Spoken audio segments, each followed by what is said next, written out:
The Will of Fire versus the King of the Pirates. Two icons at the absolute peak of their power. On one side, the ultimate sacrifice of a ninja. On the other, the awakening of a god. Baryon Mode versus Gear 5. The question isn't who is stronger, but who survives the cataclysm. Let's analyze. First, Naruto Uzumaki in Baryon Mode. This isn't a power-up, it's a nuclear fusion reaction in the form of chakra. His speed and reflexes reach a divine level, surpassing the perception of beings like Ishiki Otsutsuki. His main weapon is lethal. Every connected blow not only deals damage, but drains the opponent's life force, shortening their existence with every second. His most notable feat was completely dominating Ishiki, an adversary who previously seemed untouchable. However, the weakness is critical and absolute. Time. Baryon Mode is a death sentence, consuming the lives of Naruto and Kurama at an alarming rate. His mindset is one of calculated desperation. He needs to end the fight in minutes, or he himself will cease to exist. On the other side, Monkey D, Luffy, and Gear 5. The awakening of the Hito Hito no Mi model, Nika. This is the power of total freedom, the personification of imagination. Luffy gains the ability to fight however he wants, manipulating his body and the environment around him, turning everything into rubber. It's Toon Force applied to combat. He can grab lightning bolts, grow to the size of an island,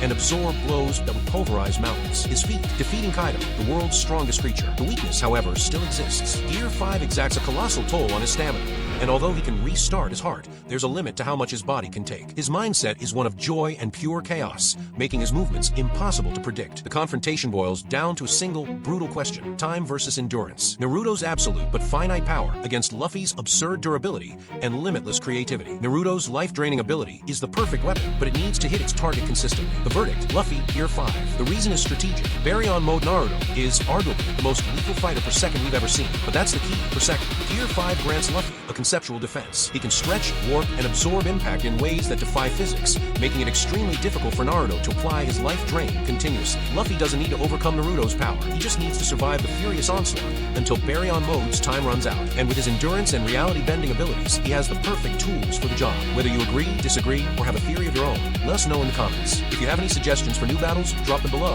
and we might just feature them here. And to make sure you don't miss the epic battles we have in store, subscribe to Arena Nerd.